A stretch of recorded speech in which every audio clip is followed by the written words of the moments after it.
Good day and welcome to Open Studio. My name is Kanya Lumgwana and I will be talking to the founder of Sanek Group, who works with a company known as GECI International, where they deal with online attacks and espionage. Thuli Mrwebile, hello, how are you? I'm good. Mrwebile. Mrwebile. Mrwebile. The funny thing is I was correcting someone earlier, but now I'm messing it up. But it's okay. So I just want to dive in quickly. So we are talking about youth unemployment and how this generation, our generation, has redefined what it means to be employed. Because you can be employed while you're sitting at home, yes, through blogging and vlogging and all that sort of stuff. So I just want to talk briefly about your history. How did you start working in the tech industry? Basically, my background is in chemical engineering, so I've worked in lots of industrial plants, and then I found it very suiting for me to represent our country with external contractors, people that want to do business in Africa in the industrial space. Fortunately for myself, I met a company that does cyber security in industrial spaces. So that's where it came about. But mostly, because my clients are overseas based, we used a lot of technical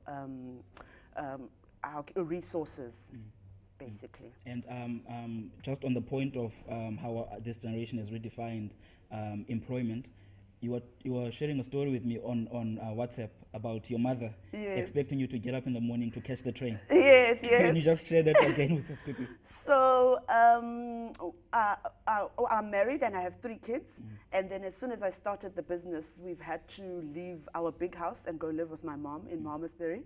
There's only one train there. It leaves at 5:30 and everybody catches that one to Cape Town. So you could see that she's just annoyed with seeing me sleeping the whole time. She's like wondering, when are you waking up and going to work? And I'm like, no, you know what? I don't have anywhere to rush to. I deal with my clients online. Sometimes like this morning when I had to come through here, she was like, so when are you leaving? What's going on? Sometimes I have online meetings. So I don't really have to wake up and rush for a train. But our parents, they really don't understand that. Yeah, it's the bridge between that generation and our generation. And tell me this, what has been the most challenging thing about the tech industry for you? The most challenging thing is working with parastatals. Dealing with, I notice now it's actually becoming more of a comfort to see people of our age group in the spaces. Dealing with the older generation, they don't understand tech. Like we had the conversation earlier about cybersecurity. Everybody's talking about 4th industrial revolution, but they don't understand the dangers of it that come with the 4th industrial revolution. When you try to spark such conversations with our top leaders, you know, it's a taboo thing.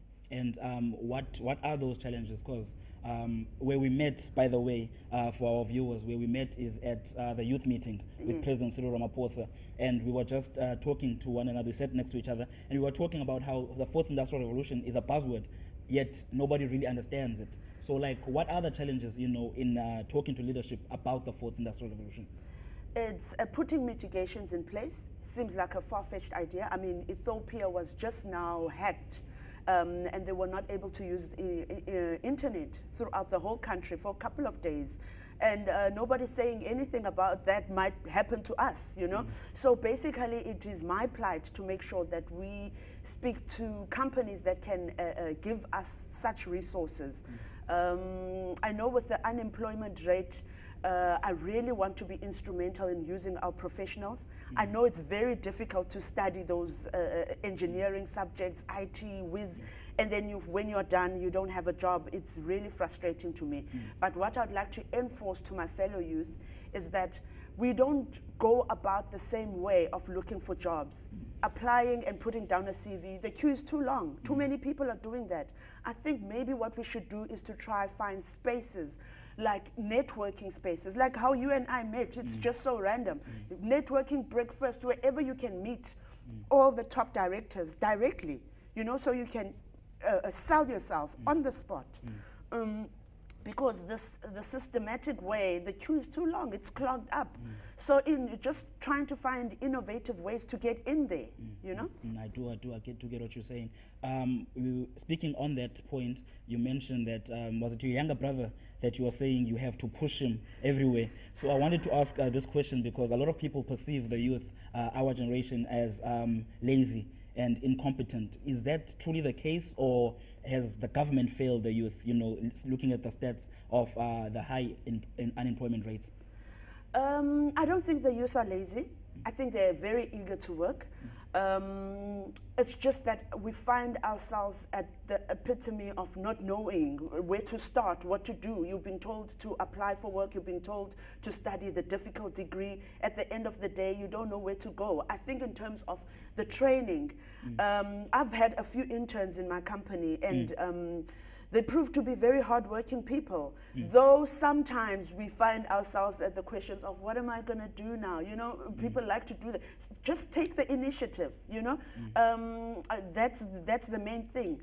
But otherwise, as for laziness, no, it's not laziness. It's not laziness. Okay, so we are going to be talking more on this subject, but I just want to get a last question in quickly.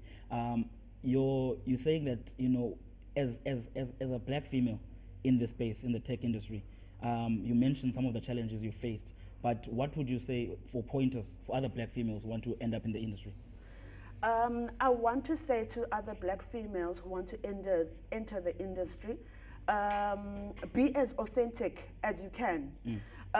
You know, for me, when we had our conversation and you found out that I'm in this space, for you it is a big wow. So everybody in their corner, they are exposed to certain things. We are all working different paths. And therefore, we just become accustomed to where we are. And we think everybody knows all the stuff, but that's actually not true. So what I'd like to say is, wherever you are, just shine your light as bright as you can, and don't be afraid of things that you've done and you've accomplished. That's the only way to do it. I've been on plant since I finished my qualification. So, and that is something that I don't shy away from. You know, I've worked in a nuclear power plant. I've started up boilers, and you've been through the most. I've been through the most. I've done all this. So we just have to quickly go to an ad break, but we will be back with you lastly with Sandile. I just need to get Sandile after the ad break, but don't go anywhere. So viewers, we're taking a quick ad break. Don't go anywhere. We'll be back with more on youth unemployment and how this generation has redefined employment. Welcome back. You are still watching Open Studio with me, Kanya Lumgwana, and right now on the couch we are joined by Sandile Banjwa. Sir, how are you doing? I'm doing very well, sir. All good, all wonderful, sir. Yes. You know, the way I met you is how I also met Thuli, who was here before you and who will be joining us later. We met at an event I was covering. You grabbed me on the side. We spoke about your organization. Can you tell our viewers about your organization, Usiba Loluntu? Usiba Loluntu is a Guguletu-based organization, or a township-based organization that focuses on 3 pillars.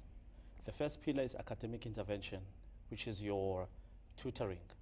So we do our tutoring from grassroots level, and then we're more focused on high school level, the grade 12s, because they're about to exit the high school. That is where we are currently developing a partnership with CPUT, Belvoir campus, because they specialize in maths and science. So the strategy that we want to create is that second year students from CPUT upwards, they can come and teach the grade 12 learners. Why second year and upwards? Because they've got experience.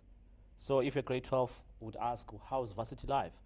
Then they can share the sentiments and the life of varsity. So that's what we're doing in that academic intervention. The second pillar is computer coding, or the tech pillar, technology pillar, whereby we've got a variety of programs underneath as well, which is your cybersecurity, or basic cybersecurity, which is your digital identity management. We've got mobile literacy.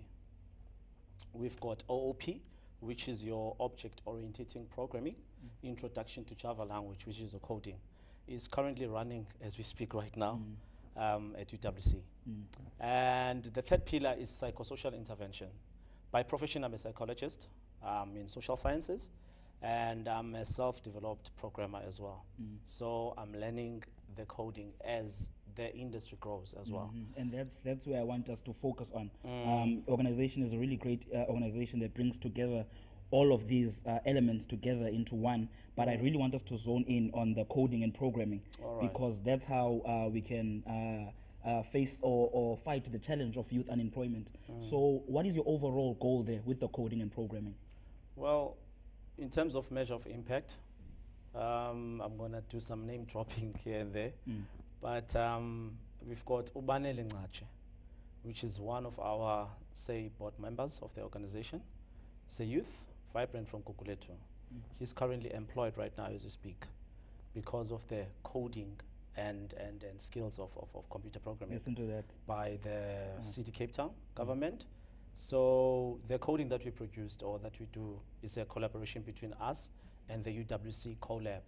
So it's an accredited equivalent to a diploma. So you can get employment via that. So we've got students from our organization from Gap Year Programming, Gap Year Program, whereby we incorporate students or youth that is in the Gap Year in the township that come and join the organization. We're going to give you the skill set for free, whereby you can fly as well. So in terms of higher learning institutions, we've got CV, and we've got Alake as well as in UWC. So within the organization, we are growing as well. Oh, okay, okay. And can you just run me through the different fields that are aligned with programming? So if programming or coding and programming, so if a person has like now the certificate that is equivalent to a diploma, what jobs can they therefore stand a chance to get? To be honest, coding is very flexible. The example that I usually make is that it creates an aha moment. What I've discovered is that our people, in particular in our townships, in our communities, they are unaware about digital skills. As the way that we are mushrooming within high schools and using the computer labs, there are kids I've discovered that they are prodigies. For example, they've done history. They've never done pure maths, and coding requires a bit of maths, and you'd find that problem solving as well. But you'd find that once I speak about coding, they beam and they do it profoundly. So there is a back challenge in terms of the unknown. Our people, they hear about the fourth industrial revolution and they hear about the digital skills, but they do not afraid to jump. I'll call it a cliff. So once you expose them, then that is when they get the tech bite and then they flourish. To answer your question as well, furthermore, you can become, you can develop your own app. For example, I like to make an example about a 12-year-old in America who has learned coding maybe online. They can create a game, simple game, and then they upload it on Google, on Google Play Store. And you discover that once you download that game, it's not the way that it was advertised. But here's the catch. Imagine that game, it took maybe 3 rand of your airtime, or 5 rand of your airtime. So how many 5 rands have you, that programmer or developer of that game has received entirely in the world? So you can venture into games, you can create a solution app, whereby you can see challenges around the community and develop your own app as well, and to become a tech entrepreneur. That is truly profound, you know, to think that you are training our young ones and coming from the townships, black young people who are, you know, learning the skills to develop their own apps.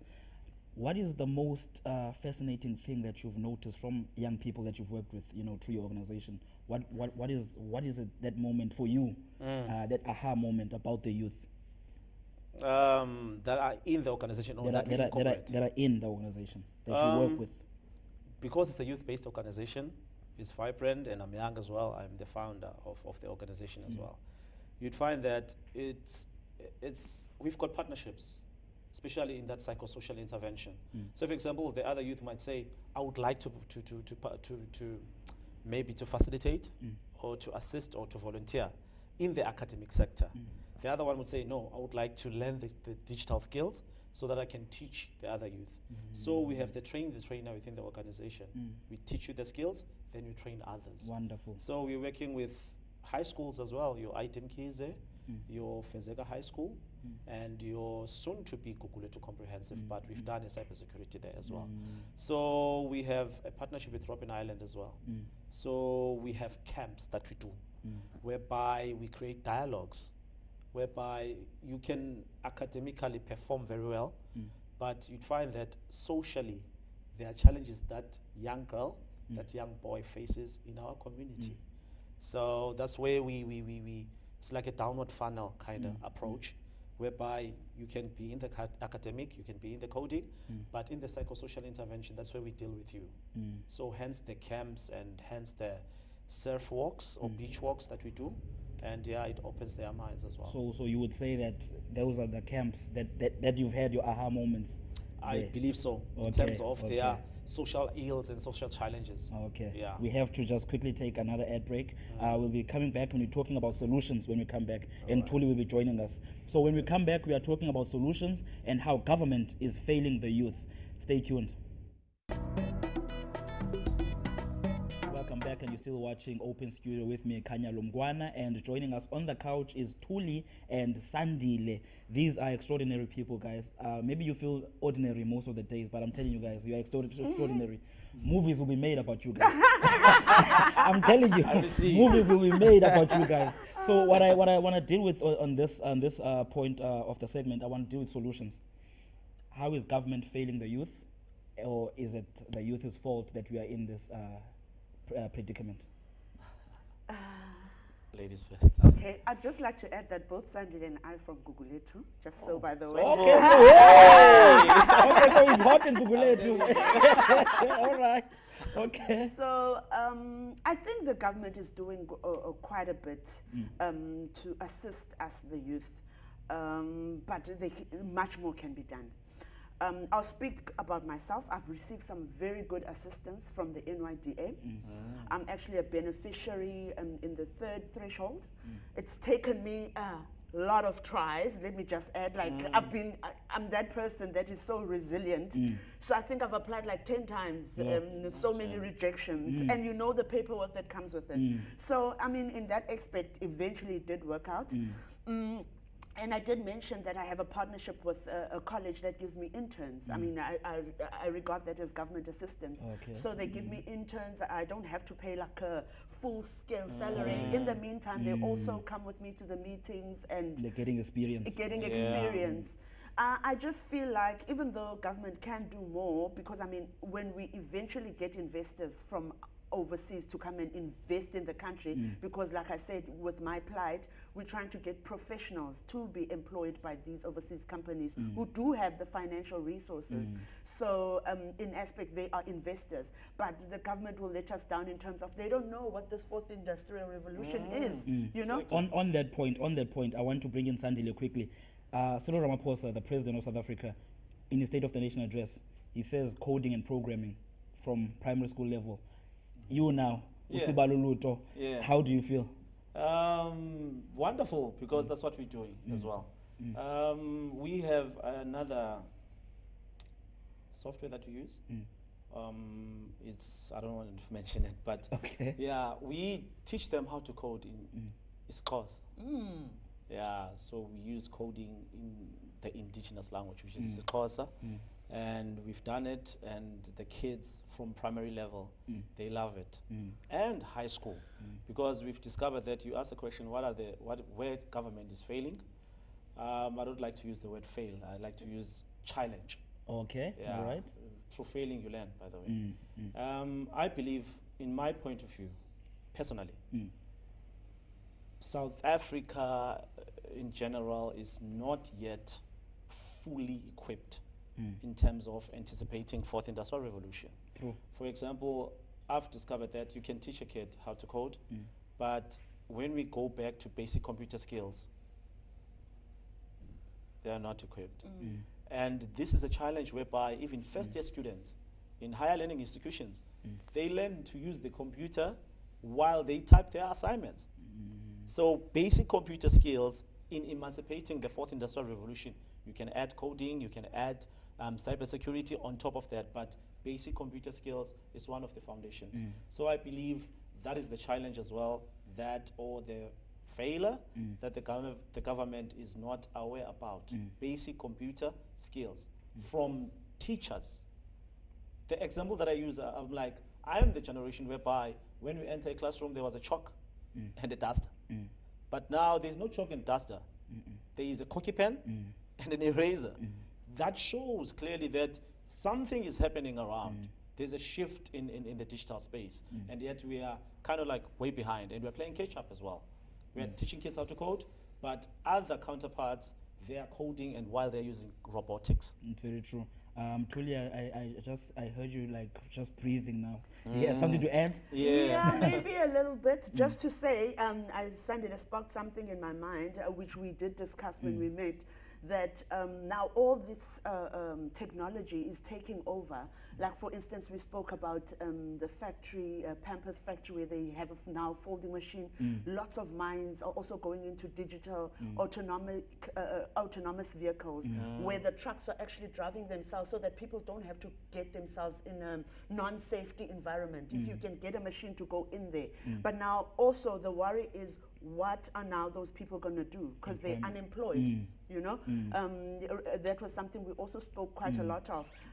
Maybe government should, or even the people who are involved, try to get innovative ways to get some employment there. Because this unemployment rate, for me, as it stands, more digitization, there's going to be more people that are not working. And that's exactly the point I was going to. Multi-choice, just a few days ago, I think it was yesterday, I'm not sure, but like they just, a lot of people were retrenched. Thousands of people retrenched. So we are facing this storm. So quickly, guys, we are closing now. What do we do? You are in the tech industry, guys. How do we keep people in their jobs, but how do we make it more, how do we make South Africa more a digital part, more part of the digital world? Ladies first, okay. I would say job ready skills. I made an example about Banele. He did the coding, he's working. So if we can formulate whereby job readiness kind of skills, that's perfect for me. And in terms of AI, artificial intelligence or robotics taking over of jobs, as I said earlier, I'm part of social sciences, so there are jobs whereby the computers won't take away, such as psychology, human understanding, dialogue. Human feelings. So yeah, there are careers whereby the AI or the robotics won't take over. But that's a relevant point that you just said right now. What about the ones that are that are being taken away? What do we do with that? I think also, just to assist in that, I think it's doing very well in terms of the internships. I've watched it, and I've actually connected some of my friends who are also in business with interns. This thing of feeding interns directly from college into the system, I think that would really assist. Because so what Usiba Loluntu is doing too. Yeah, it's actually the same in essence. So basically, these are the people that are in charge of selling the solution or the product, and just making sure that we feed them into the system. I know that with the CETAs, it's a little bit limiting with the numbers. Apparently, they take about 50 at a time. If we can just extend those numbers and make sure we feed the young kids. Sandile, quickly in closing? Yeah, I would say find your destiny, bro. I'm a graduate. Most of my colleagues, I've discovered my calling, which is psychology and digital skills. And next year I'll be doing my master's in the research of the critical role of NGOs in emancipating fourth industrial revolution and the impact they are doing as well. Because NGOs, government needs to support the NGOs. That's true. In times of apartheid, NGOs were big. That's very true. So that's very true. Find your destiny, discover your destiny, know who you are, reach out, research. You've got a smartphone. There we go. There we go. Thank you very much, guys. Although you ate my time there quite a bit, but thank you very much for the information, and we do wish you all with your future endeavors. We wish you well, guys. That was Open Studio. My name is Kanya Lumwana, and we are talking youth unemployment and how this generation has redefined what it means to be employed. Thank you very much for watching. Goodbye.